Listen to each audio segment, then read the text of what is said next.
ಕೊಡ್ರಿ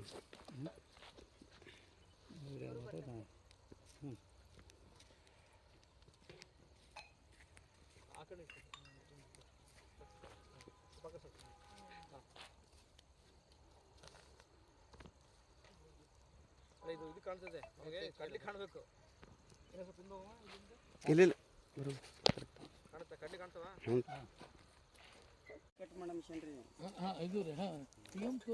ನಿಪ್ಪಿಗಿನ ಚಿಕ್ಕಪಿ ಕಡಲೆ ಬಿತ್ತಿದ 35-40 ದಿನಕ್ಕೆ ನೀವು ಒಂದು ಬಾರಿ ಈ ಮಷೀನಿಂದ ಕುಡಿಚಿಡೋದ್ರಿಂದ ನಿಮಗೆ ಕಡಲೆ ಒಳಗಡೆ ಕವಲುಗಳು ಜಾಸ್ತಿ ಆಗಿ ಹೂವು ಜಾಸ್ತಿ ಬಂದು ನಿಮಗೆ ಇಳುವರಿ ಜಾಸ್ತಿ ಬರುತ್ತೆ. ಸುಮಾರು ನಿಮಗೆ 10-15% ನಿಮಗೆ ಇಳುವರಿ ಬರುತ್ತೆ. ಈ ಥರ ನಿಮಗೆ ಆ ಕಡಲೆ ಸೊಪ್ಪು ಸಿಗುತ್ತೆ.